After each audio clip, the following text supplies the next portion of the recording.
Is there some kind of like weird unspoken rule about nobody turning on their camera or something? Like, What's up? How you doing, Matt? what up?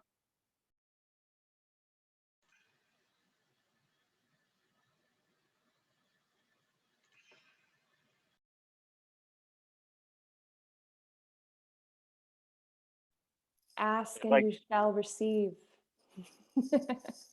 yeah, I feel like every time I come on, I'm like the first person to have their face on. I'm like, That's good. You take the power. "Ooh." Ooh. Hey, Yeah. hey, Hey, hey. everybody. How y'all doing? And yeah, I feel you on that, Matt. Like I've seen that a couple of times where, especially my early dojos, I would come in and it'd be like me and maybe one other person on camera, preceding it for like 15 minutes. Yeah, in the morning, I do a Zoom call for business, and the default is when you come in, your camera's already on. So this is a little bit different. It worked too. Same thing. It has to be on. Well, sometimes like I log in and then I go poop. So I just like, yeah. Well, thank you. Oh, that's great. Yeah. You should know.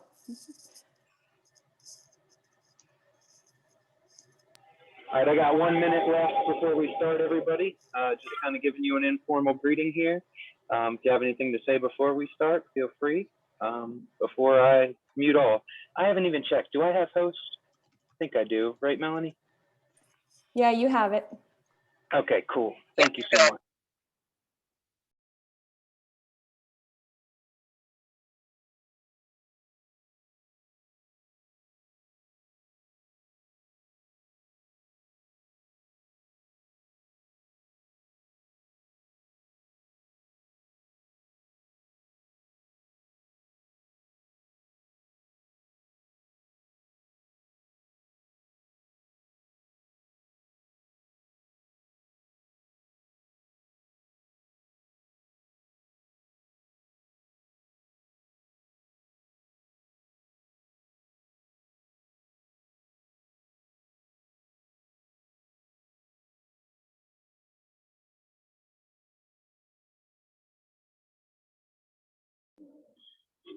All right, hello everyone. Welcome to Dojo number 146. I'll be your moderator, Jeremy Stewart. Lovely to see all you fine people here this evening. This is a witness ceremony where we come to pour witness into those people that feel they have something to bring to the mat here. I'm looking through real quick and just checking to see if I see anybody new. So far, I do not think I see anybody new. I don't have the list in front of me to, read off, but you all are very familiar at this point with the belts and how we interact here and how we value witness more than advice, though advice does certainly seem to come up and be a regular thing, especially when people ask for it. A lot of people, when they come here, that's what they're looking for, because we've got a lot of great minds here that really can provide some useful advice that you might not have thought of yourself. I know I've gotten that a lot from you guys. And just a quick apology for possible shaky camera this evening. My little tripod thing that I have for my phone is a little busted. So if I'm moving all around, not that any of you really probably care about that, I could probably moderate with my camera off and you guys would still be just as awesome. But yeah, again, thank you guys for being here. I encourage anyone that's going through any vitriol, that has any reactions, emotions, or just, a narrative that you're going through right now that you want to bring some witness to, please, I see we already have a hand up, so I'm going to talk for just a minute before we kind of get into this a little bit and just kind of update you guys. I honestly was a little close for a little while today, asking for someone to sub because I have some family stuff going on. My grandmother, well, it started, my sister got sick about a week and a day ago. She was tested by her doctor and tested positive for COVID-19. And so she went through a pretty quick recovery in like 3 or 4 days. She's basically back to normal. However, she lives with, her husband and my grandmother, and my grandmother is 86, and she got sick starting about 3 days ago. And yeah, so she was doing all right, didn't want to go to the hospital the first, day my sister asked her. Second day, she didn't want to, but she was so bad and so delirious that my sister insisted on taking her to the hospital. And her O2 stats for the last couple of days have not gone above 80. And they initially diagnosed her with a broken rib, but that was a bad reading on a scan. She actually has pretty bad pneumonia where her lungs are like 30 to 50% filled with fluid. So she can't really get oxygen. And so I had a moment earlier today when I tried to call her around noon her time, and when she answered the phone, it seemed like she couldn't hear me, though I could hear her perfectly fine, and she just kept asking if I was Kathy, which is my sister.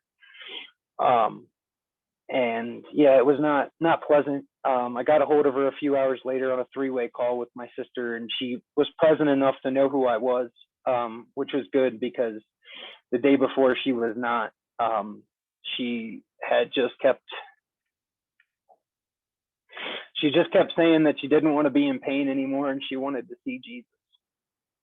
And it really took me back to when I was caring for my mom, who had early onset Alzheimer's and dementia. And I was not in I was in a good place as far as I see it, because I care. And so it's a good place to be when you care about a family member that's sick, that's not doing well.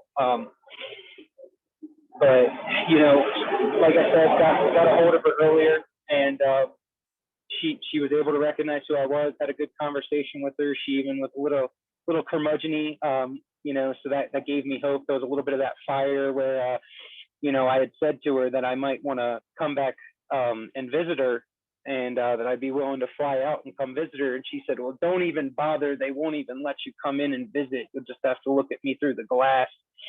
They're only letting one person in, my sister, Kathy, because she just got over it. And even for her to go into the room, she has to scrub in, gown up, wear 2 masks, set the gloves, and is limited to a certain amount of time. So it's really, I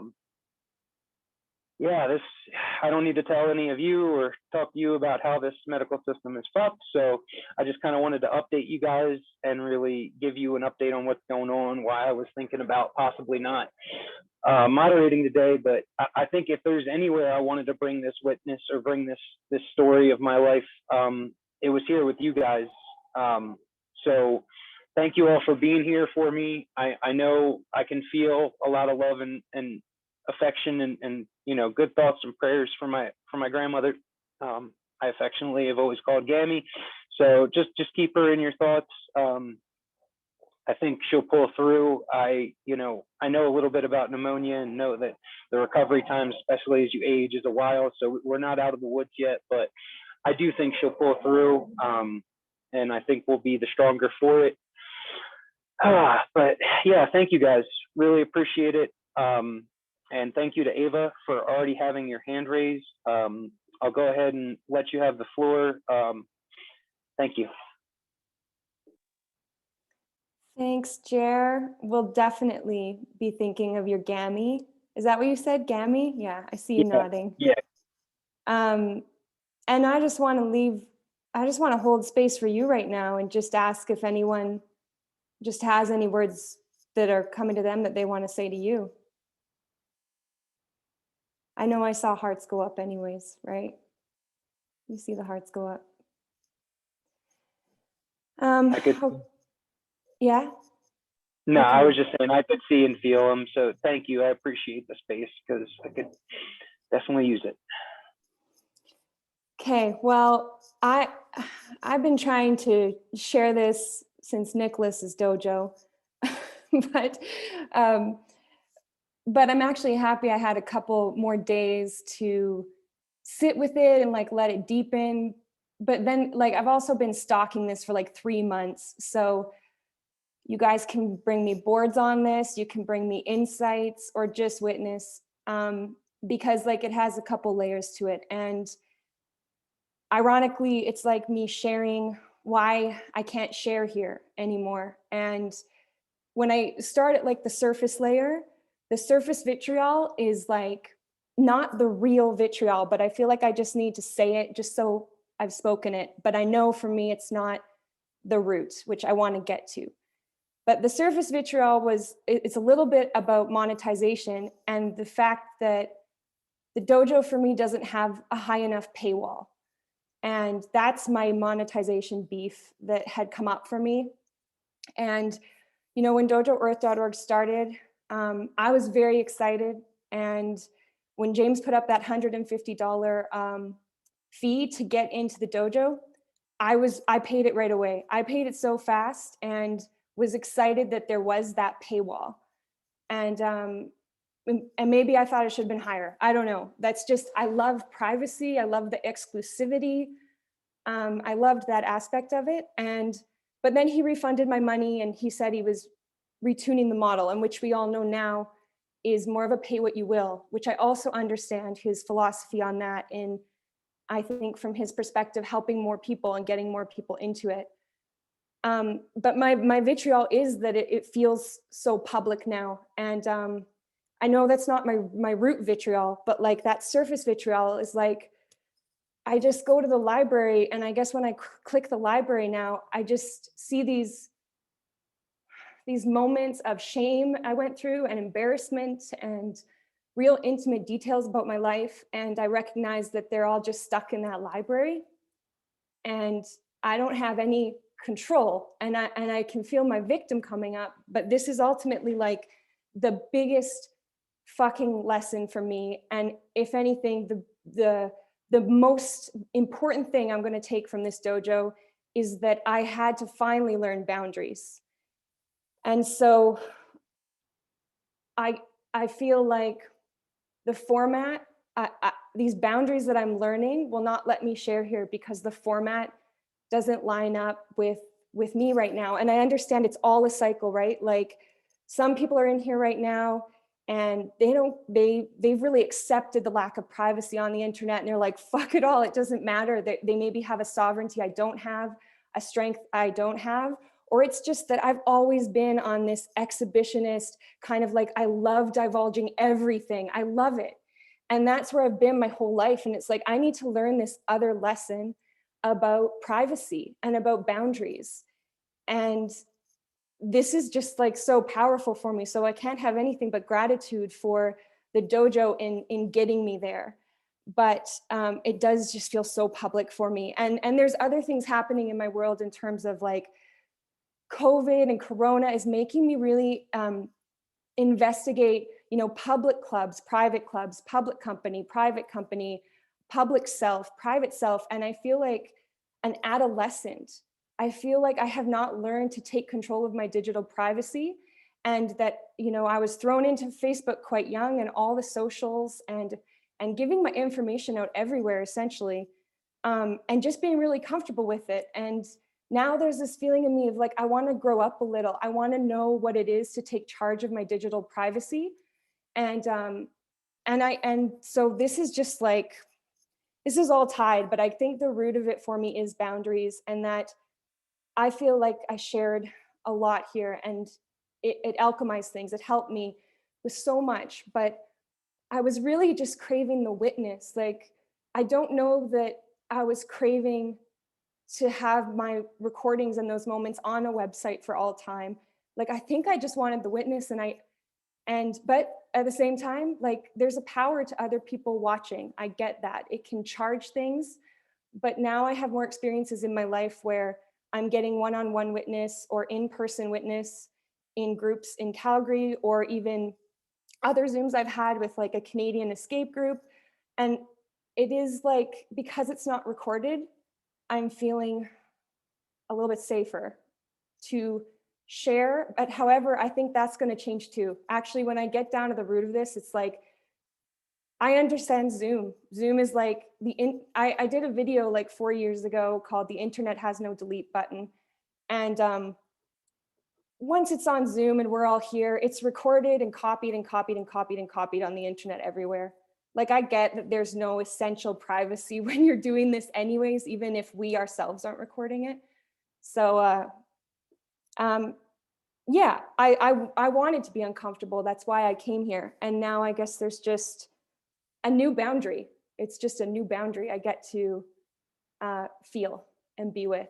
And that ties into why I guess I feel like I can't moderate. I can't be a good moderator here because I don't necessarily feel like I want to pull anything out of anyone. And that's just where I'm at. It has not, everybody is at their own place with this. And that's why my Monday Dojo, like, it was very intentional that I came in with resurrection as a topic, because I wanted to talk about ideas, because I was struggling with this, what I'm going through right now. And I didn't feel like I could bring anything personal and intimate from myself. And I didn't, yeah.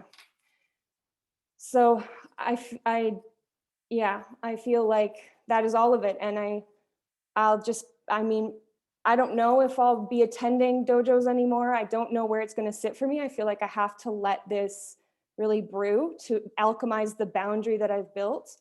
And, but I mean, I'm addicted to watching it too. So maybe there will be a couple weeks where I'm still watching you guys and struggling with the fact that I don't want to share, but I want to be around others sharing. I don't know how it's all going to pan out. I just know that the format is irking me right now, and I just can't bring myself to give up these intimate details that might work in a smaller private group. Blah, blah, blah, blah, blah, blah, blah, blah, blah. Thank you. Thanks for listening, guys. Thank you, Ava. I want to hold some space for you on that, and for myself. I really struggled with a lot of those same feelings. You can see it in my episode about my father. You can see it in some other episodes, like the one where, me and Robert Moody talked about like our porn problems.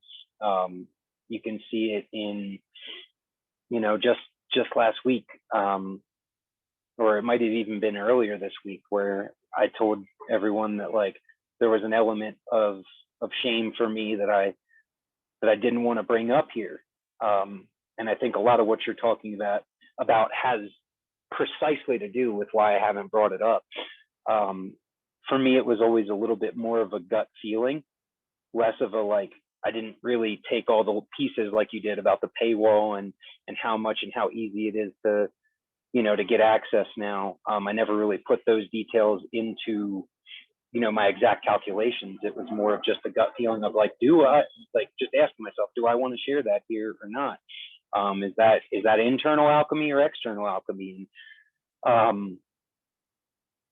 I think you're 100% spot on about the fact that there is no privacy on the internet. Once you say this, even off the internet, like if someone really wants to know what you're saying or know what you're doing, if you have one of these little devices that we're using with you, they really can, like, not, going all tinfoil hat on you guys, but that, if someone wants that information, they can easily, if there's a big enough incentive, they'll get it.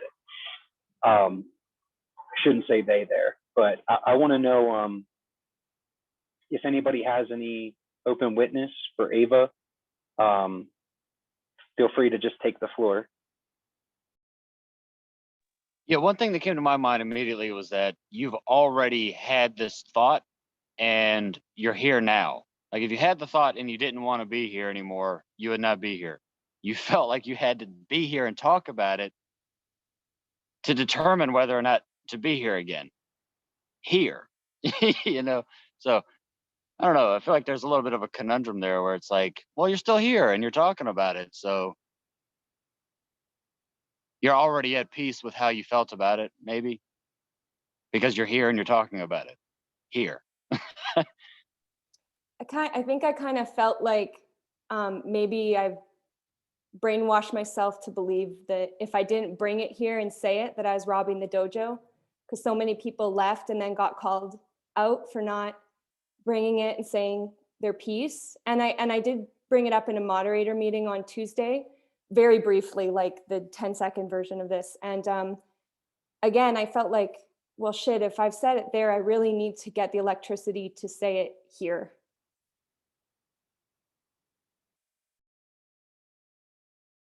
I respect that. You didn't know us that explanation. And so thanks for burning the calories to give it to us. Yeah, agreed, Nicholas. That's I do appreciate you bringing it here. It's a good example of how we can get closure on certain, like you said, people have left before, and we paint these crazy pictures in our mind when that happens, of what the details were there. And so having that perspective from you directly really does, like, it gives us all closure, which is, lacking sometimes here for certain. I just saw your hand go down. Jane, did you have something to share? I was about to ask you.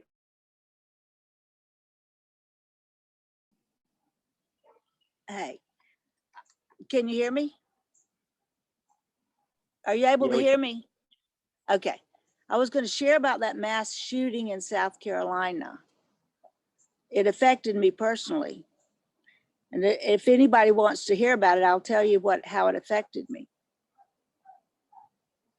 Can you hear me? Yeah, we sure can. If you okay. Just bring it. It was on Thursday morning, my niece sent me a text message about this shooting in South Carolina, where a doctor and his wife and some children and some hired people were killed in Rock Hill, South Carolina.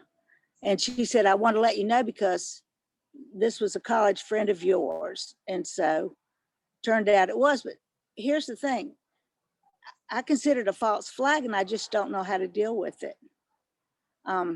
So I was wondering, because I noticed that there were several other mass shootings on that day in America, whatever, US. And I just wondered if there was anything my husband, John Hughes, told me not to worry about it, just to put it out of your mind. They said it was this professional football player that did the mass shooting. He was 33 years old. I just don't know what to make of it. It's bothering me. Yeah. I was wondering if there was any comments or if y'all can think about it and let me know, because it's bothering me. So, Gene? I mean, yeah. What I would say, who was it that you said contacted you about the shooting? It was my niece. Her husband, well, it was a small college that we attended together, and her husband went to that same college here in South Carolina, Erskine College, right? A lot of people become preachers from there, but whatever. Yeah. Okay. Anyway, so, she doesn't usually contact me. Yeah. Yeah. So that for me is what kind of stuck out, because you didn't have to provide me the information of who told you about the shooting. You could have simply just said that there was a shooting, and it's making me wonder if the reason that this shooting is affecting you is because you're normally not contacted by that niece, and the thing that caused you to connect or her to reach out to you was a false witness of death, which is, I won't go into that all here, but I do happen to believe that one of the worst things any of us could possibly do in this life is the false witness death, and to tell people that people died when they didn't, or when you don't know. Let's put it that way. Yeah. That really is what kind of jumped out at me, is that, your familial connection, it might have been pointing out some of the lack there. And I know for me, that's deep vitriol sometimes, where I don't hear from family members until something really bad happens. I'm ashamed to admit it kind of ties into, my thing with my Gammy. She, after I heard about this, I started a group text message between me and my nephews. And I found myself wondering, why the hell didn't I already have a group message with my nephews? Why did it take this? What, like, why, man? You should already be talking with them on the daily. Like, send them a quick message. Hey, what's up? How you doing? What's going on? Like, anything like that. So yeah, if anybody has any open witness for Jane on that, I'd love to hear what y'all have to say. Jeremy, there's some hands up just in case you didn't see it. No, I saw some hands. I just was asking for open witness, but I appreciate it.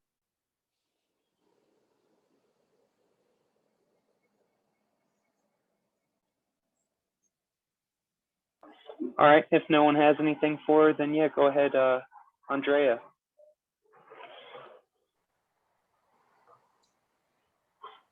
Hi, everybody. Let's see, where do I want to start?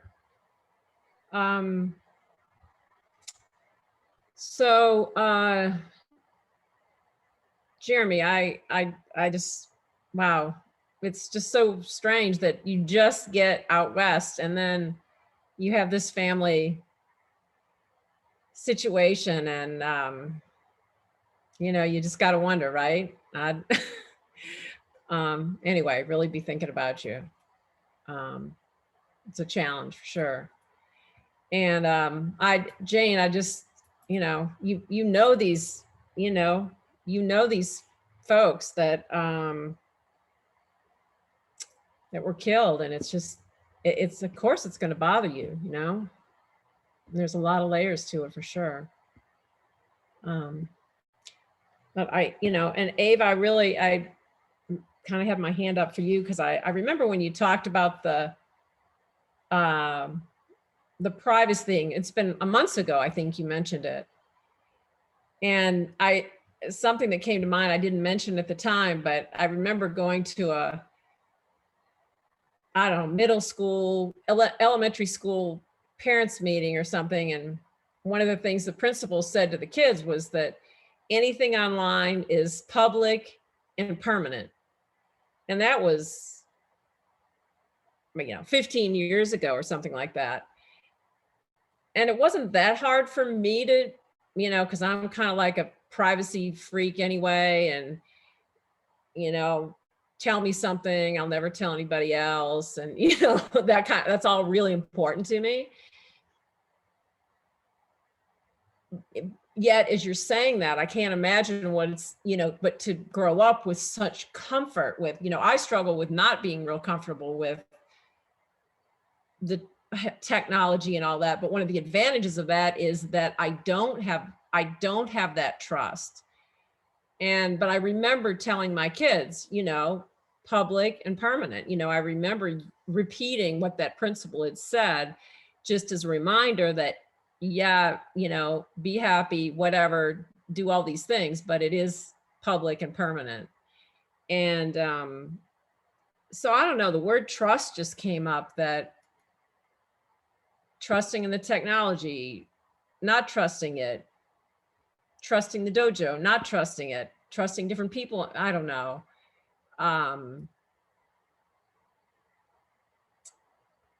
You were brave. You put yourself, I look at it as bravery, putting yourself out there. I'm very, I'm pretty measured. I'm nervous. I'm thoughtful. Whatever goes out, not necessarily now. I'm a little more comfortable about just like starting, and then whatever comes out. But anyway, it's that sense of security and trust, and it is vitriol. And just appreciate you and see you, and thank you for everything that you bring and for being who you are.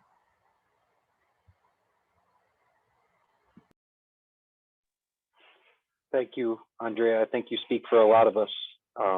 Those last few sentences there, really do appreciate you bringing that, Ava. Like, I feel like this is kind of part of the conversation that's needed to happen for a while. And I saw that on your dojo, Ava. I saw that you came in hard with that topic. And while there there's some good things there. I'm definitely one that's guilty of spending years in the realms of ideas and not putting anything into actual practical application. It's a fun exercise for etheric individuals like me. It can be really, enthralling, really satisfying. But I think you're right. That's not really what we're here for. Oh, you know what? And I won't even say that. That's not what I was here for. Because I can find that anywhere. Not anywhere, but you get what I'm saying. But thank you guys for your patience here. Johnny B, my friend, take the floor. Hope you're doing well up there in the Great White North. Thank you, Jeremy.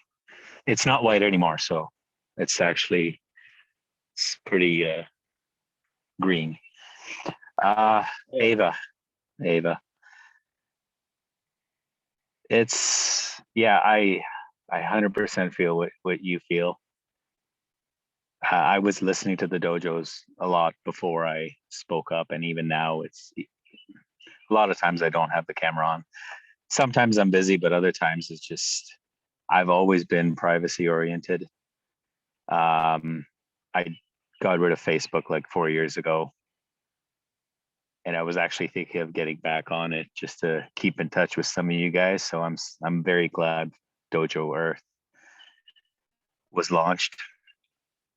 And I do sometimes think, like, if these sessions were not recorded, would I be sharing more? I probably would be.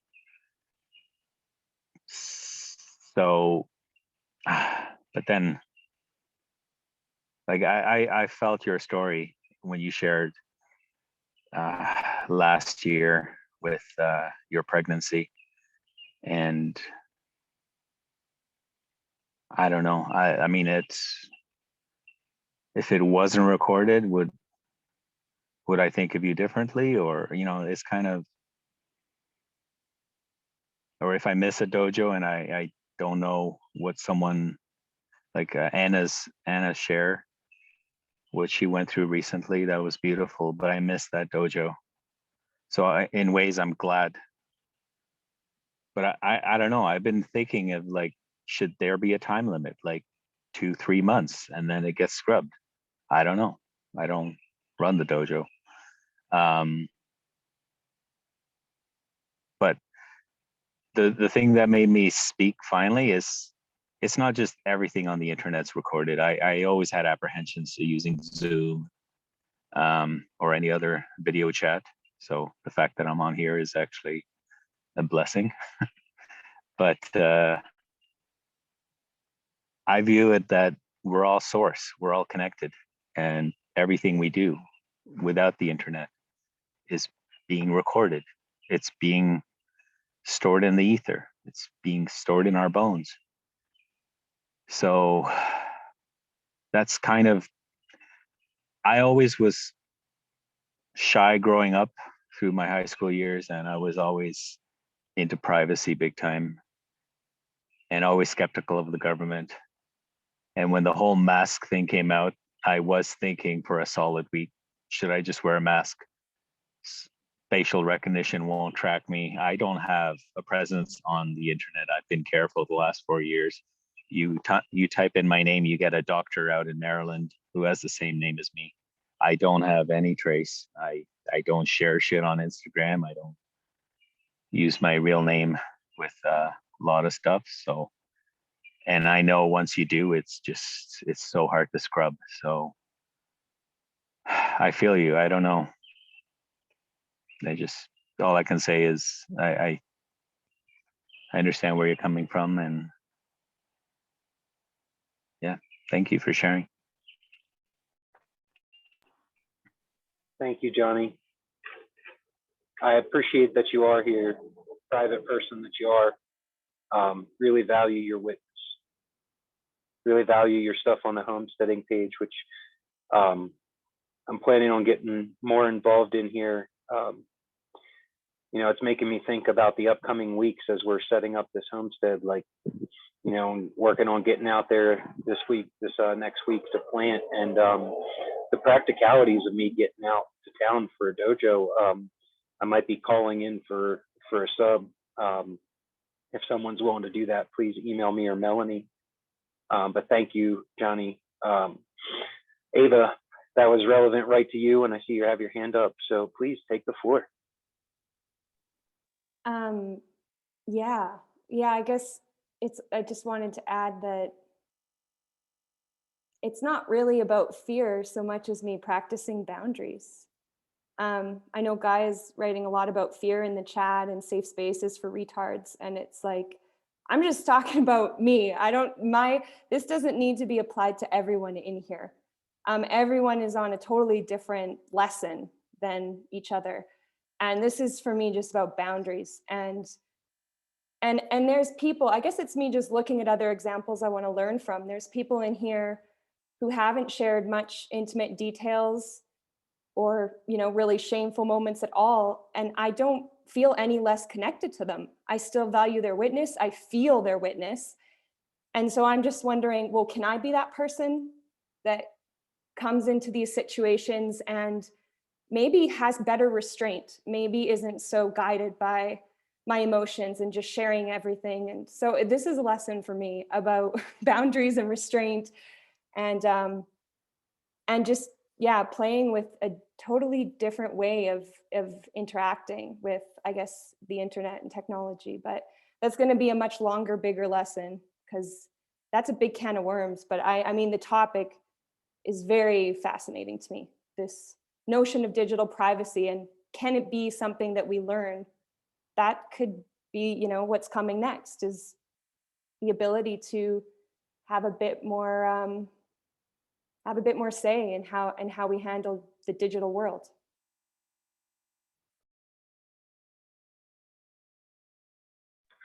Yeah, I won't give you advice. I'll just say I feel that.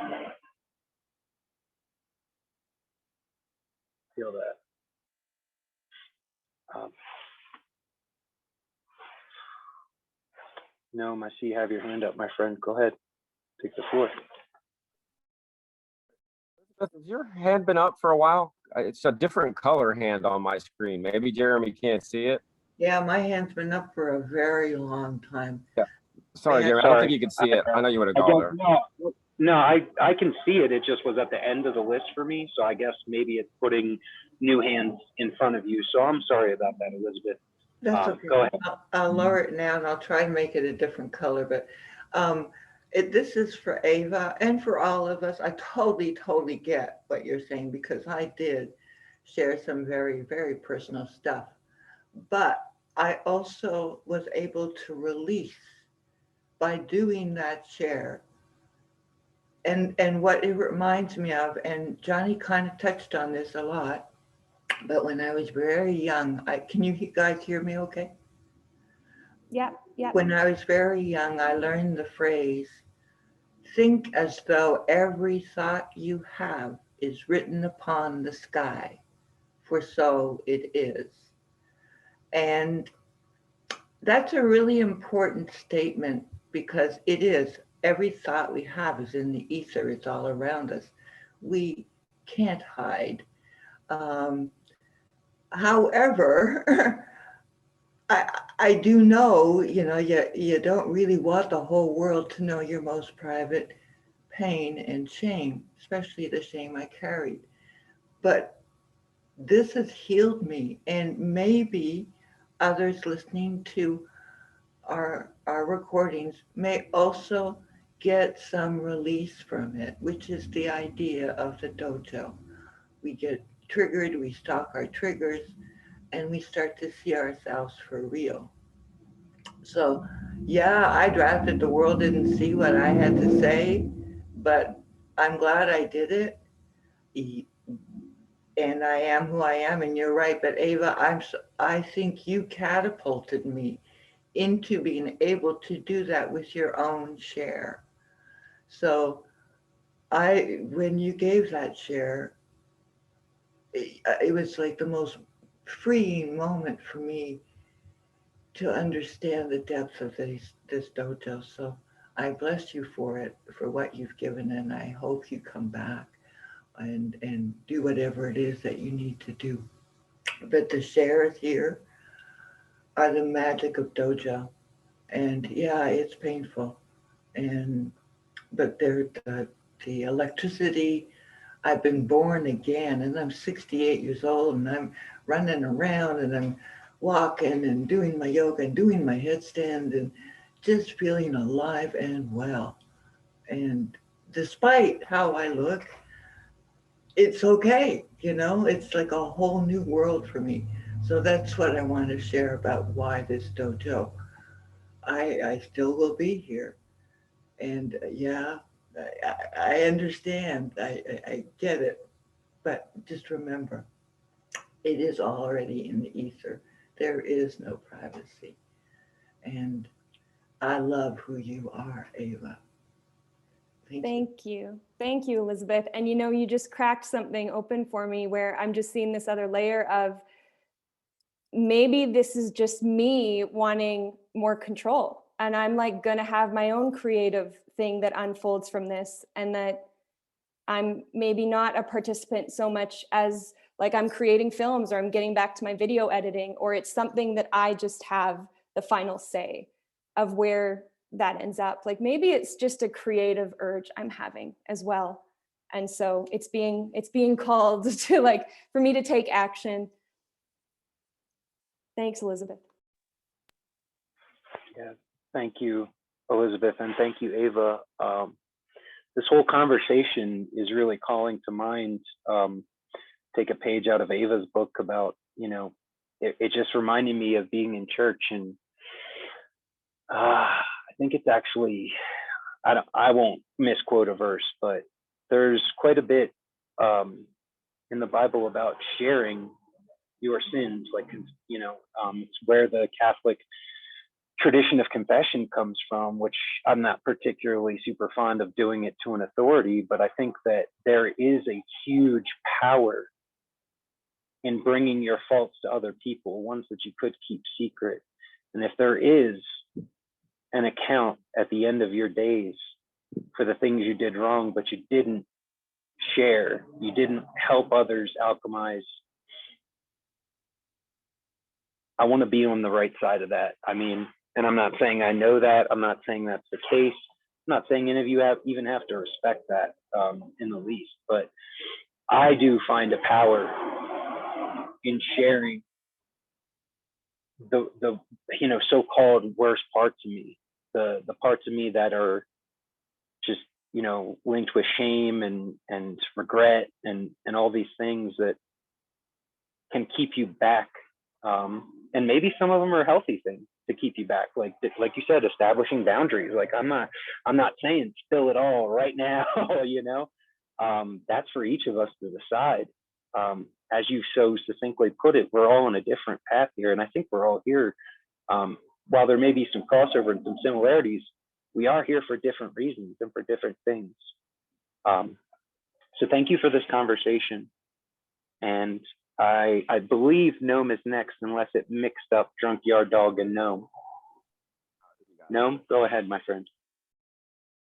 So I guess I kind of want to talk a little about this notion of privacy in this environment that we're sort of talking about. And when I kind of put my tactical mind to my own, like, what are my boundaries, I guess, I was mainly looking at ways that, like, some malicious individual, like in the dojo or that got hold of the videos, could screw with me, right? So like certain consumables, I'm gonna have the camera off. I don't need that recorded on the internet. I think I fucked that up at least once, but even so, that's something. But that's the kind of mindset I was thinking about. To me, I don't care if anyone knows the details of what I've shared. I'm not sure if I've shared anything especially shameful. People feel differently about what's shameful to them, I guess. I don't know. But even that aspect, that malicious aspect, when I think about all the flame outs we've had, and even the kind of ways that people have flamed out and gone at James, like all those kind of worst case scenarios in my mind, they don't happen. That's not, things don't seem to get weaponized that way, or at least they haven't. I'm not saying it's not possible. I'm just saying they haven't. And so I guess when I'm hearing the notion, Ava, when I hear you talking that way, and I felt actually the same thing when Nicholas was mentioning the mod meeting and that notion that, like, some of the mods sounded like they were feeling like they were limited in their sharing because of their modness. And I'm not sure if he meant while they were modding, because if it's the day they're modding, then yes, I totally understand that completely. But if it's the day they're not modding, then that's when I started to get the same vibe, where it's almost like you're saying, I have these things, I really want to share them and get witness for them, but because of this hypothetical fear, this is not an ideal environment to do it, and I can't, so I won't. And it just feels like the stoppage, because there's that implied that I do have things I want to share, then privacy seems like an excuse or another label for fear. I guess is what I'm getting at. It's sort of what it feels like. But that's just my initial reaction. That's it. Thank you, Noam. I've thought about that a lot too, with like, Jason Day, Steve, stuff like that, where people generally tend to just go at James. As far as like our other personal details, I for one don't see it happening, that's going to get flouted on the internet. I mean, not saying, like you said, that it can't. I personally don't see it happening, and I strive for a type of alchemy and a type of, when I release something to y'all, I've been in it actually took me being in the mod chair to share some of the things that I was here for, that I wanted to share as a participant, but they came out in my dojos. They came out when I modded. So it's different for every person. It really is. And when you're a mod, yeah, it does sometimes feel like your hands are tied. But I think if they are, I think that's personally on you, because you can say what you want as a mod here. We've proved that over and over again with the types of things mods have said and done. I really think you can. It may not seem proper, but I don't want proper here. Fuck proper. I want authenticity. And I look at it as anything I've brought here to you guys, like the shit with my dad, the shit with like being an IV heroin addict, like that, all this stuff that I've brought to people and brought to you guys. If someone came back and tried to throw it in my face, I'd be like, yeah, I owned that. I talked about that publicly on the internet. Like, I won't even pretend like this is private, even though it kind of is due to the paywall, but you can put whatever you want. So not exactly. The point remains the same to me, is that like I owned that in front of a group of people and got witness for it. And the reason I did that is so that I wouldn't be ashamed of it anymore. So yeah, really powerful stuff. It's bringing to mind what I didn't want to share last week. Drunkyard Dog, man, go ahead, take the floor. Well, you took the words out of my mouth. That's exactly what I was about to say, man. I was going to say, remember what James has to say about core shame, right? In order for it to be core shame, you can't tell people about it. That's a definition, right? Like, that's what it is. So if you tell everybody something about what you're shameful about, then you're ready to deal with it. You know what I'm saying? And that's exactly what Jeremy was just getting at right there. He owns it. He's ready to claim it. He wears himself. You know what I'm saying? So I don't get this whole thing. It's like, you said it. So it's like, you're ready. If you're able to talk about it in any situation, whether it be person to person in the woods, no recording, or on a Zoom call, or on all, Facebook Live, whatever the fuck, doesn't matter. You're able to talk about it. So you're able to own it, and you're able to get through it. I had a lot more to say, but I'm just going to end it there. All right. Well, if you got more to say, please, because that was beautiful, man. Okay. So now that I've been given the talking stick, we're going to Reddit for I have to tease it out of you so hard. Yeah, but it's just a personal thing that happened to me today. This morning, I'm a part of a 9 a.m. to 10 a.m. Eastern time business Zoom call. And once a week, that Zoom call is posted on Facebook or YouTube Live, and I am by far the fan favorite. I mean, leagues ahead of the, just anyway. The leader, the guy who, runs the whole morning call, today from 10 to 10:30, we made a podcast with just me and him. And he uploaded it a couple hours later, and there's like 150, 200 comments right now. And every one of them is like, I love that guy. He's so great. That guy's the best, blah, blah, blah, blah, blah, right? And I was just totally winging it, like nothing there. And I didn't have any shame about anything I had to say. I put my bare feet on the camera. I turned the camera around and showed people the single wide trailer that is a piece of shit that I chose not to live in. And I lived in the shed behind it. And I told people I lived there for a year and a half. Like, I started my whole business out of this thing. Anybody can do it. You know what I mean? So there was absolutely no shame, because I'm so proud of that. Like, I'm wearing it all the time. I go barefoot everywhere. Post office, grocery store, everywhere. I went to a restaurant today barefoot, and it was a very uppity restaurant, man. All women. I did not see one other man at this restaurant. It was all like lunch crowd, mimosas and shit, So just wear it. Like, and the positive feedback that I felt today about this exact subject, when I looked at the comments on that video, oh man, just felt so good, just wear it. And if you've already said it, why do you want people?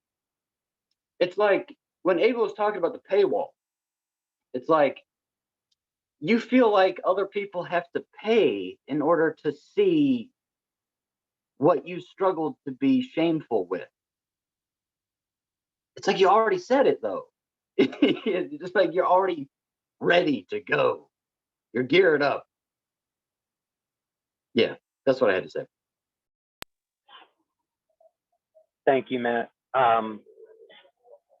Yeah, that well said, man. And I love the you wear it.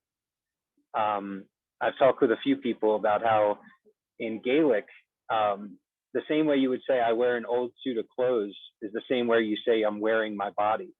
Like, it's very interesting language. I love that. And I think we all should. I mean, at least I don't think we all should, but I aspire to that, just to wear it and not be worried about what may come from it. Like, if it comes, it comes, and I'll handle it then, and I'll wear that too. Charlotta. Yeah, exactly. There is a lot of shameful shit that I have done that I don't want to come out, but if it does, I have to bite the bullet and say, hey, that was me. You know what I mean? So just, I don't know. Don't worry about it. Thank you, man. Love your energy, man. It's always on point. I can see why people are writing comments about you. All right, Charlotta, please take the floor. Hey. Look forward to hear what you. Thanks. First of all, Matt, I'm just wondering if you get regular pedicures. I don't know where you went, but I think that's important. But hey, maybe we're not shameful of our dirt. I don't know. But so as y'all can probably see, I have my full name on there, and I've thought about that before. I probably should change it. Ava, it's interesting that you talk about boundaries. That's something I wanted to bring up. I wanted to bring up for a week or more. So in the privacy goes right into it. I recently ended a 2-year relationship and am being stalked now. And so somebody that's very close to me, I really want to hide from. And I've thought about it. I thought he'd easily come onto the dojo and pay to hear what I have to say. So I guess as far as privacy goes and fearful of people witnessing your shame, I think who we have to worry most about are those that are probably closest to us. So that's my opinion. but then I also like to talk with strangers about like kind of intimate things, because A, I like to embarrass them or dilate them, and B, it does feel good just to be yourself. So anyway, about the boundaries, I'm wondering, like, I wanted witness on this because I wanted help with figuring out what my problem is and why I keep finding people that are narcissistic, or, you know, why I let people in and let them stay for so long when I know it's not right, it's not healthy, it's not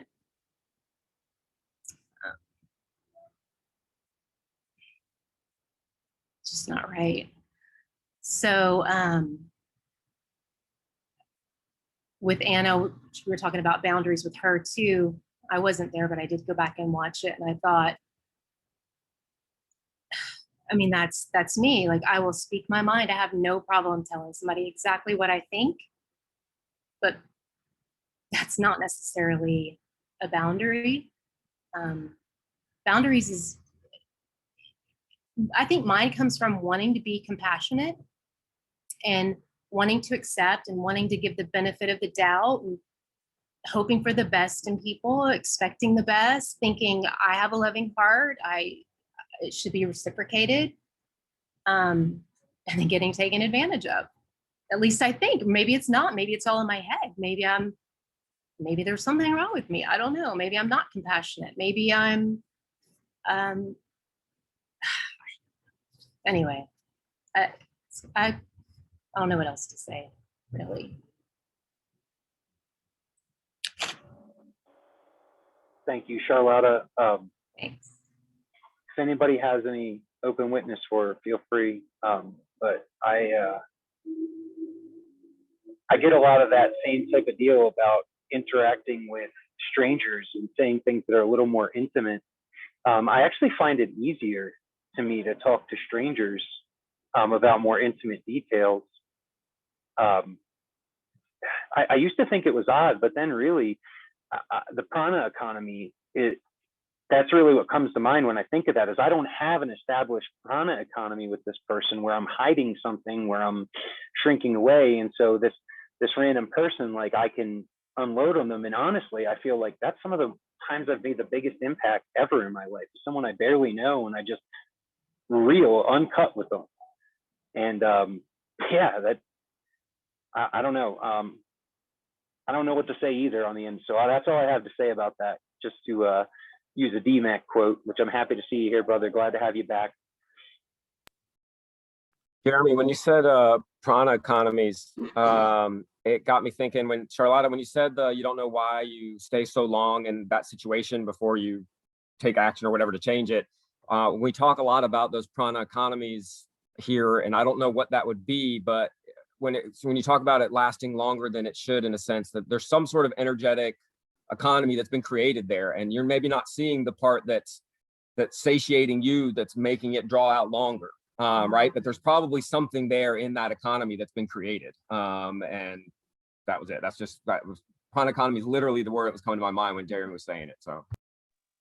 Yeah, thank you, Noam. And I dropped the ball on the end of that because I was going to tie that into how, her situation, there was probably a prana economy that, was somehow feeding her, but you picked up the ball where I dropped it. So thank you. And I really think sometimes it is very hard to see what's feeding us.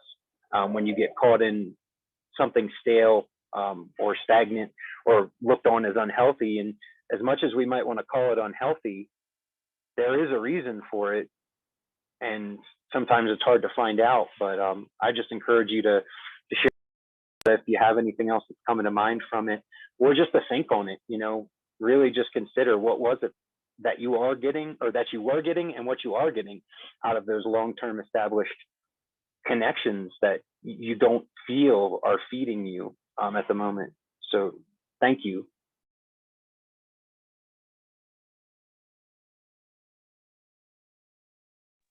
So Andrea, please go ahead and take the mat.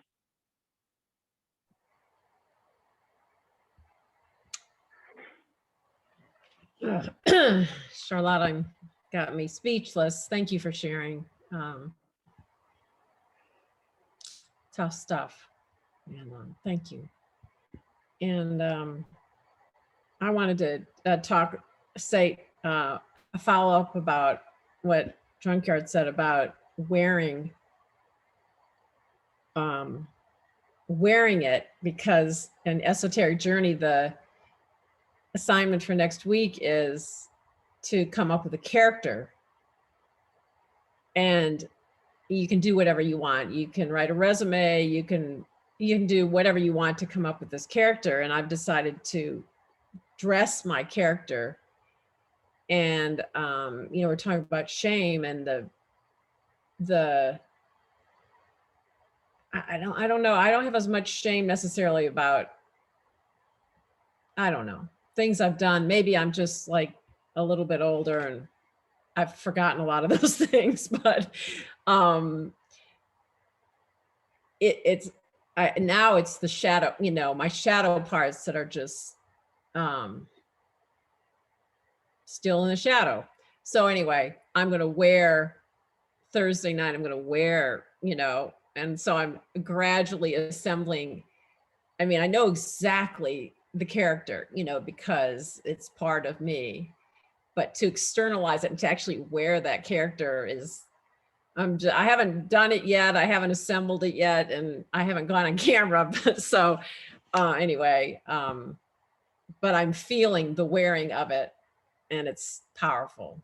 So thank you. Thank you, Andrea. I haven't caught up on those in a while with being on the road, but I'll definitely have to check that one out. Have to say the ones I have watched, Michael, you're doing a great job. Eric, thank you. Thank you for providing that. I really aspire to something kind of similar to that, but more focused on the homestead journey that we're taking, me, Nicholas, and Will. So Drunk Yard Dog, go ahead. You had more that you held back on us last time. Just wear it. I did. But Andrea, I could tell you just have a whimsical nature in your voice right now, just thinking about that. It's going to be so much fun for you, right? You just got so much fun with it. Anyway, one thing I forgot to add earlier that I thought of before I talked was the worst thing anybody's ever said in the dojo belongs to me. I told somebody I wanted to murder them. Like, that has the most consequence of anything anybody's ever said. So if I'm not worried about it, nobody should be worried about So yeah, Junkyard Dog, bringing it tonight, dude. I'm gonna call you out and tell you need a sub for me when I need a sub, because oh man, I would enjoy the hell out of that.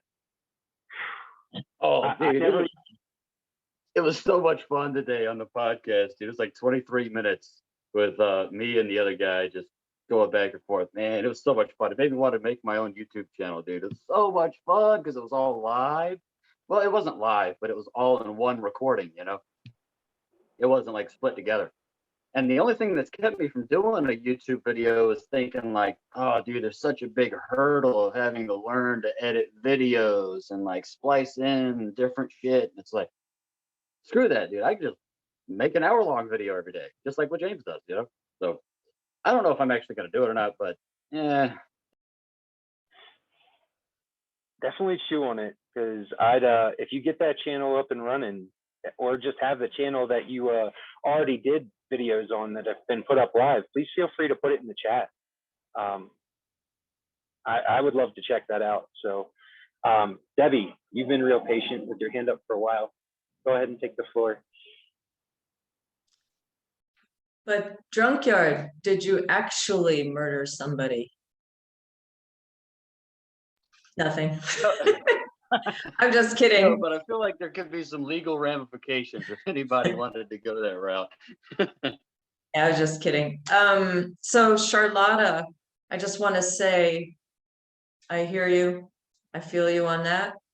And it's not a thing for me anymore, but it was for a long time. And there was nothing wrong with you. That's all I have to say. if you have anything for her on that, Charlotta, feel free to respond. But thank you, Debbie. Right on, right on.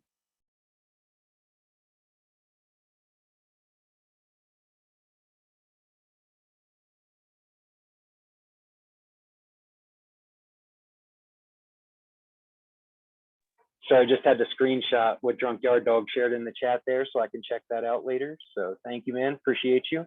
Ava, I saw your hand go up and go down a couple of times. I didn't lower it, so I see it up again now. Feel free. Go ahead. Well, it's for Matt. It's for Dog. And I'm like, I don't know if I'm gonna get this masculine, feminine thing right in here. But like, okay, I think you're viewing what I'm going through from the ultimate masculine perspective, and it's really charging. Like it feels very good to me because I'm like, well, fuck, you make it look easy, I guess. But there's also like this element of it that I'm like, you would want, like, if you were with me, you would want the version of me that had practiced boundaries. You would want me to drop all my boundaries with you, but not necessarily with everything else in my proximity. And you can inverse that too, because technically you can have masculine really working on boundaries and restraint and women being totally let go in chaos. So it goes both ways, but like you're embodying an energy that feels really, it feels great to me because I'm like, yeah, I want that sovereignty too. I want both. It's just, I've overworked one and now I'm trying to work the other muscle. Anyways, I really appreciate your energy tonight. Thanks, Ava. That crossed my mind as well. Because I remember attending another dojo where you brought something up.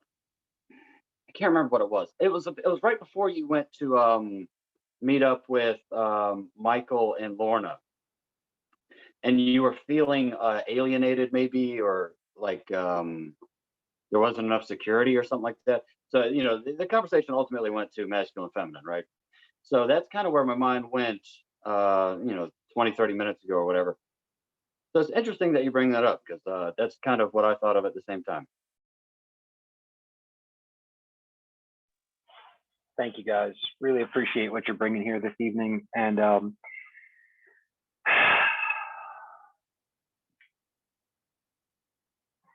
going to take some space. See, it's going to happen again. This has been such a perfect lineup for what I was talking about earlier, what Ava was talking about. And I'm one that came to that conclusion when I joined Dojo.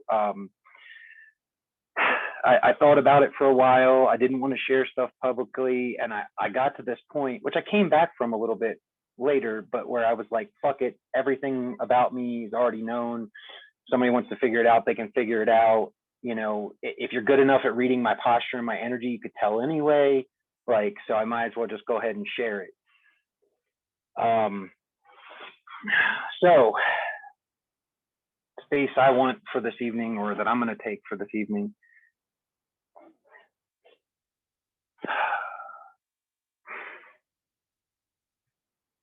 For me, I've talked about how I was an IV heroin addict, going on, it's almost 8 years ago now. When I first started sharing here, it was about 7 years ago. When I got out of that, I got a staph infection in my arm from using dirty water to shoot up. And when I went to the hospital for that and I got out, I never used a needle again. But I didn't stop opiates. I took a couple 12-week Suboxone courses, found out that they were basically meant to keep me there for the rest of my life on methadone if I didn't do well with the Suboxone. And it was a few months before I found the supplement or the herbal thing I take called Kratom. But before those few weeks were up, when I had moved in with my parents, both my parents were on pain management. And so you can put two and two together. And to keep me from being sick and facing the music of a couple months of feeling like shit, that's part of the whole issue with my father that I've had, is that he was just, and this is mine, it's not his. He was just willing to give me pain pills. And for the whole 7 years I lived there, there wasn't a day where I did not put one up my nose.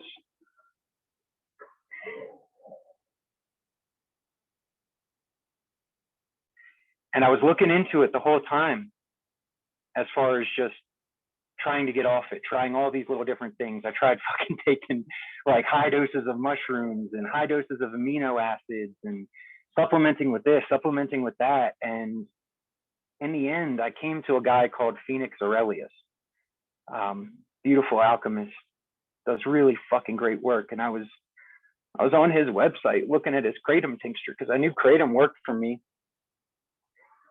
And I was about to buy it from him.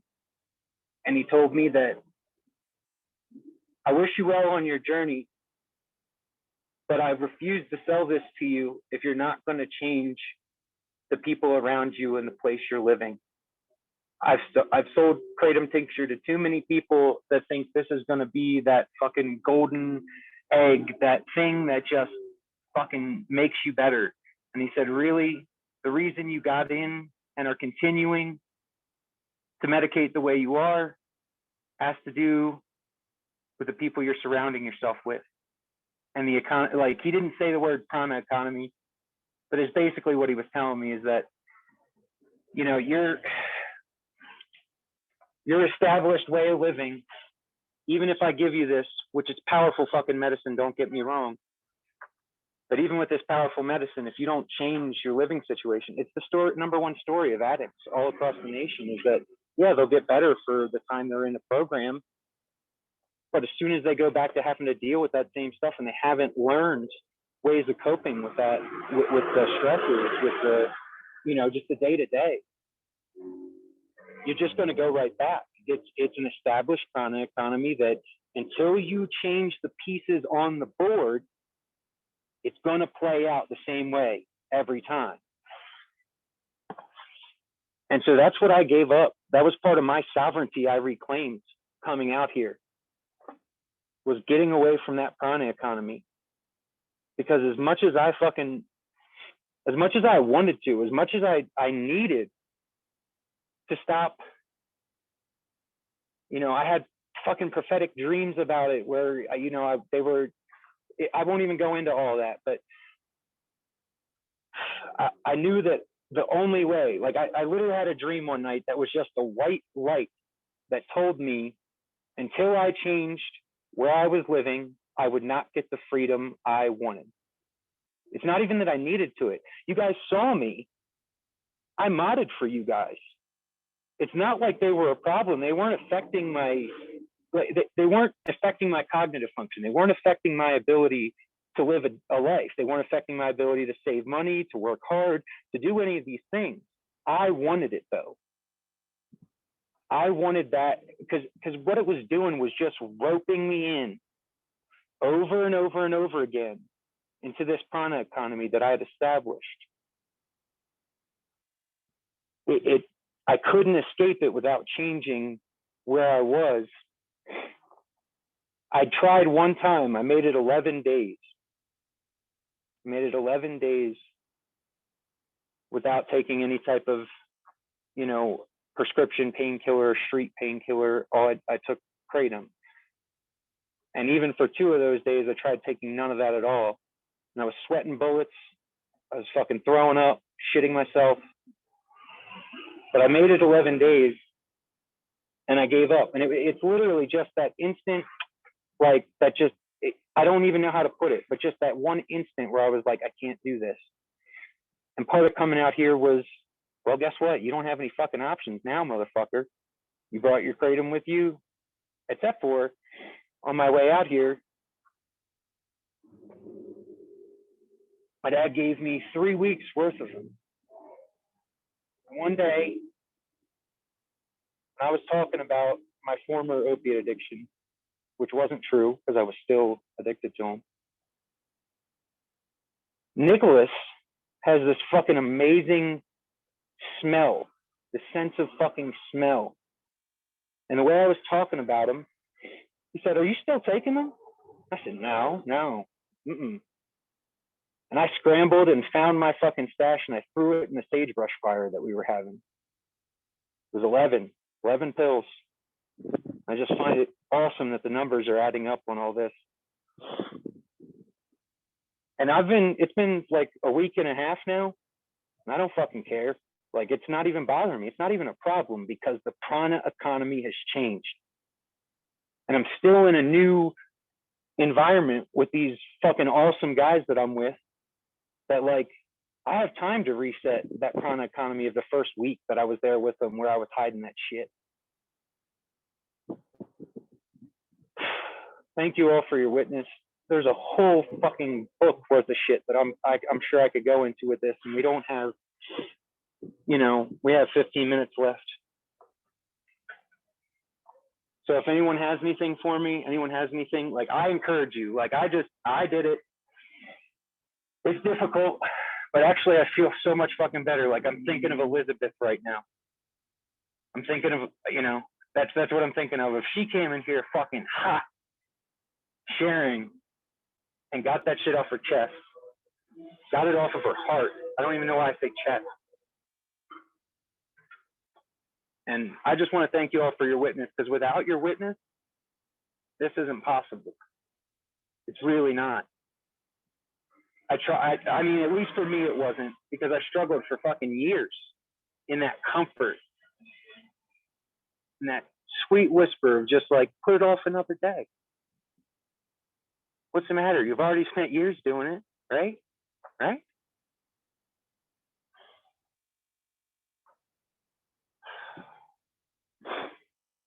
Thanks for being here to listen to it. And I don't care if that's on the internet. I know it's on the internet now. Anybody who wanted to fucking know that already, well, enough digging, you probably could have figured it out. It's not that difficult. Especially when you got a good fucking nose for that shit. So thank you, Nicholas. Misha, I saw your hand up. You have something for us?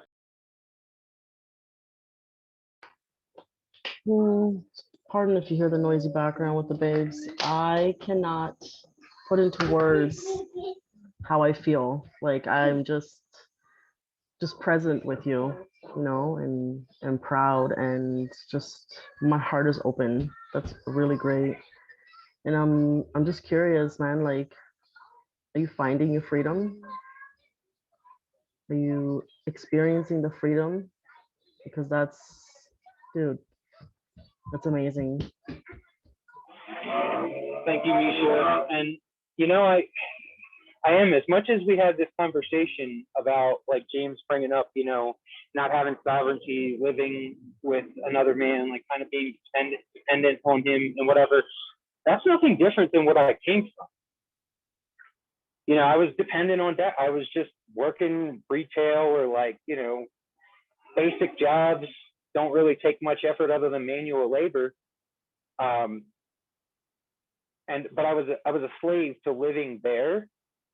And I'd had other people, like, people that had the means to, like, yeah, let's go get land somewhere else. Like, and they'd ask me, like, so are you tied here to Delaware? And I'm like, yeah, something just tells me I got to be here for now. I want to be here with my parents, not letting on to the real reason, the real rope.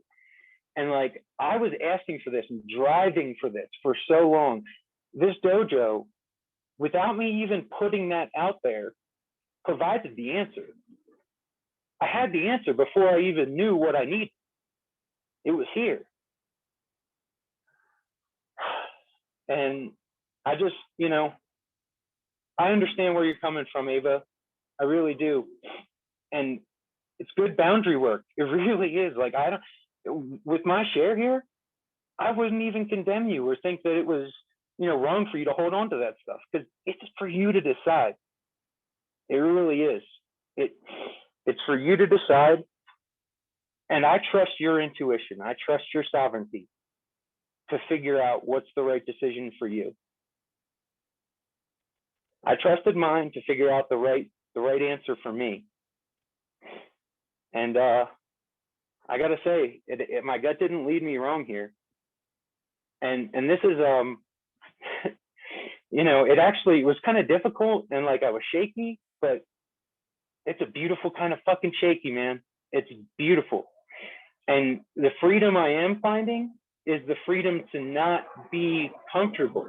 I had to remove that level of comfort. I had to remove the fact that I could just stay there for another fucking 10 years, end up 40 years old, living in my fucking parents' house, you know, just saving money and fucking watching, you know, James True, Stefan Molyneux, and all these like people that are super high etheric level of like talking about shit. Like I could have stayed there. But if I don't have the pressure of the uncertainty of what I did, I don't have the juice for the I don't have the gas for the motor I need to start fucking excelling, to start something. And Junkyard Dogs, thank you, dude. My jean size was 40. It's probably going to be 38 here soon because I'm eating a lot better. So I'm going to hit you up about that and start a business or start some kind of stream or just bear in on the homestead stuff and on the homestead on Dojo Earth. Because I love you guys. Like, even if it's been kind of impractical for me, to be honest with you, like being out here, that's the only part of my freedom is that I sold my car to come out here because I just wanted to keep my costs low. And I'm debating even maybe buying a car again. I don't think I'm there yet, but it's a lot of work.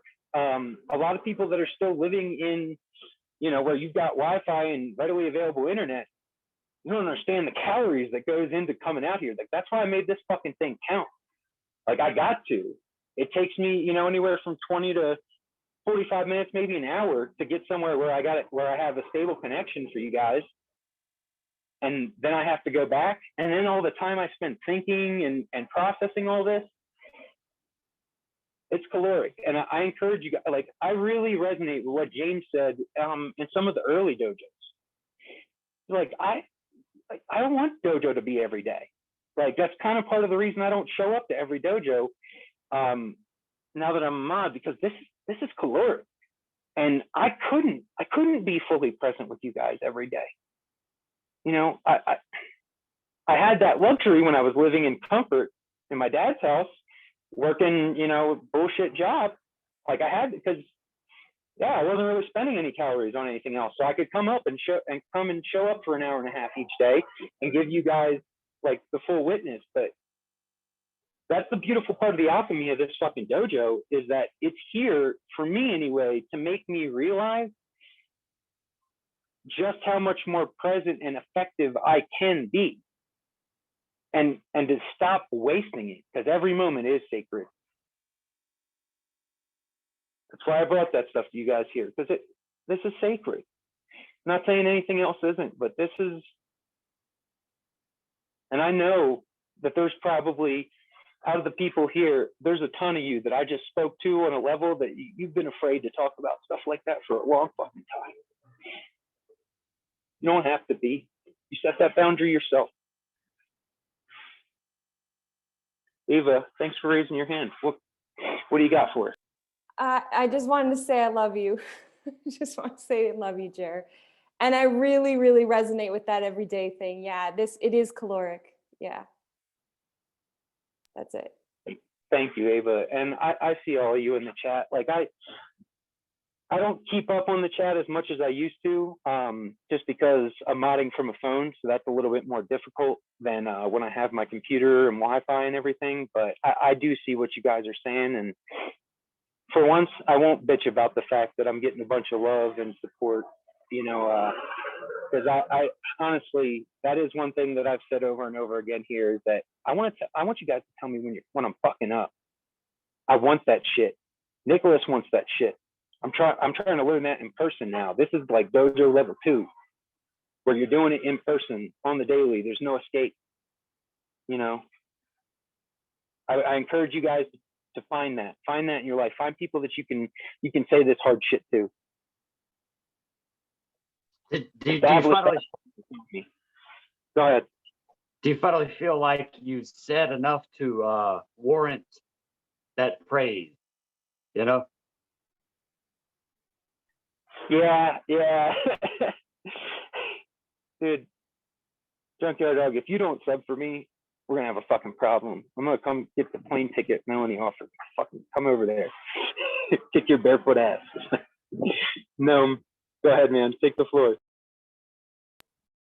So, past day or two, I can't remember exactly when Ava said it, but she said at some point she was commenting on how she has an easier time listening to the past podcast format than being really present at the dojo itself. And in particular, I think she was referring to when she was modding, but just in general, that notion of the past versus being in that kind of in the moment. And what it kept making me think of, I guess, is just I think it's easy to forget how juicy the present moment is. Like, it's so full. It's one of the things I really appreciate about the recordings. The fact that I can go back and see stuff that I was present in, but still missed so much of what I can see after the fact. And it just speaks to how overwhelming that being in the present moment can be. And I do think that's sort of something I overlook about the element of this witness ceremonies. I think we all get a lot of practice at being present in the moment. And I think that is, I think it's super sweet. And I think it's super useful to have that in a ritual sense, because it's easier to find that in the moment feel again when you have a ritual that kind of, repeats and gets you in the mindset and, all that kind of stuff. So I just think that notion of being in the moment is so juicy and it's so overwhelming. And I think the dojo, especially with the use of the recordings, you can kind of get a sense for that, which I find fascinating. So that's it. Thank you, Noam. Yeah, it's a beautiful process. And I am coming to see that there might be a time, and not saying this is true for everyone, but a lot of you here, I see it in you too. There'll come a time where you outgrow this, where you're advanced enough that you want this in person. I'm not saying we can't connect through Zoom, not saying this isn't valuable. It's valuable as all fuck. I just demonstrated that. It absolutely is, and a lot of you have. And I think, though, that eventually, when you get good at being in the present, like Noam's talking about, there's a certain kind of,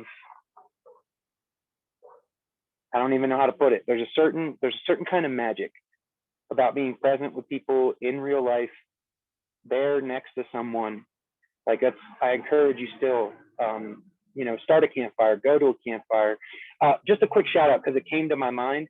Chris McGuire, awesome fucking person that is putting together a list of, and just ideas for rituals for the campfire to bring kind of the reverence back to it. And if any of you have ideas, please contribute to her. I haven't been able to think of anything, and I'm going to put some more calories into that because I really value those campfires. I'll just, a quick narrative of my life. We have 5 minutes left, but a quick narrative of, like, I went to James and John Hughes's house to stay over and camp for Flattoberfest, and meeting all of these wonderful people was great. The morning after, I guess it was Saturday morning, but before the Flattoberfest event, Nicholas was fucking laying there on the ground in a tarp, like he had a tarp folded over himself. He was pulling a drunk yard dog. It was badass as shit. And, he woke up, we were all sitting there heating up our water for coffee or tea or whatever. And, he woke up and most of the other people had scattered on to do other things. And he's there, and I was like, man, I don't remember the exact words, but it was something like, man, wouldn't it be beautiful? I just want to be able to, like, quit my job and fucking come live like this. Like, I want this. And meeting for the first time these people in real life, I said that, and it manifested. It literally manifested. You have the power to do that. All of you, each and every one of you. And this group is the place to do it. At least it was for me. Johnny, you're a friggin' perfect example of that. You manifested a place for you and your family to, like, it's so beautiful. Words fucking suck to describe that shit. They really do. They really, really do. And I'm so happy for you, man, and happy to call you a friend. Happy to be an organizer. And I really am going to start taking that role more seriously, and start putting stuff up. I'm going to have to bust out my laptop, though, because every time I try and post things from my phone, no pictures show up. So it's just text. And like, I want to show you guys. I want you to be there with me. So thank you, Johnny. Ava, go ahead. I just got to say the in-person thing, like, yeah, totally craving that, which is probably another layer to what I'm going through, right? But to meet some of you in person, what was so crazy about it is like the ones I've met were better in person. Like you know, you think you're connecting and you think you kind of know a person, and then to meet like Lorna and Michael and they're even better. I was like, what the hell? How can you be better than you even were on the Zoom? Or like Benjamin, even better, like just the more energy, more power, more mountain. Like, yeah, everyone, I just feel grateful to have met a few of you, and that translated and was even, yeah, like, wow. Thank you, Ava. I know where you're at right now, because the words don't do it. They can't describe the difference in the energy of the people that are here. So glad to be here with y'all. And even if I don't keep doing it forever, like, I will be on Dojo Earth. And honestly, Johnny, you resonated with me real hard when you said you're thinking about getting back on Facebook. Because honestly, being out west here, that'll be a really convenient way to keep in touch with, you know, my family and you guys. So, Drunkyard Dog Man, you want to close us out? We got a minute or two left. Yeah, I was gonna say that's just amazing. Meeting people in person is always better. And I remember on the first few dojos that I ever went to, I was like, so what are we doing? Like, how do we make this happen? But yeah, you got to watch that video, bro, that I did today. Just look up Daily Refinement Drunkyard Dog. You'll find it. Dude, so much of what I said today has so much to do with what we're talking about. Like, I can't believe it. Just like, oh, the chronological story, you know, man. Anyway, I guess that was it. I feel like I had something else to say, but I can't remember. I'll say it for you. Love you, man. Appreciate you, and I'll definitely watch that video. Yeah, I'm looking forward to that, and I've noticed, like, it's not crazy how much your video topic relates to what we're saying today. That's how the scaffolding works. I don't know if that's true for everybody or whether we're just able to see it better than others, but that's how it fucking works. Like, the numbers added up for me in my process. Like, the topics, they line up every day. Whatever me and Nicholas or Will, or, you know, even before I got with those guys, whatever I was talking about with people, like the night before, the morning of, that's what Dojo was about. That happens all the fucking time. And it's how this shit works. So thank you all for being here. It's a beautiful witness ceremony, and I got more than I could ever ask for out of it. And I hope some of you, I don't hope some of you did too. Not that hope's a bad word, but I know some of you did too. Everyone, you can feel free to unmute yourselves and say goodbye. Until next time, love you all. Thanks, Jer, so good. Thank you. Love you, Thank you, Jeremy. everybody. Thank you. Good Amazing. So, thank you, everyone. Thanks, all of you. Night, everyone. Good night. Hope to Love see you all in person one day. Yeah, in person.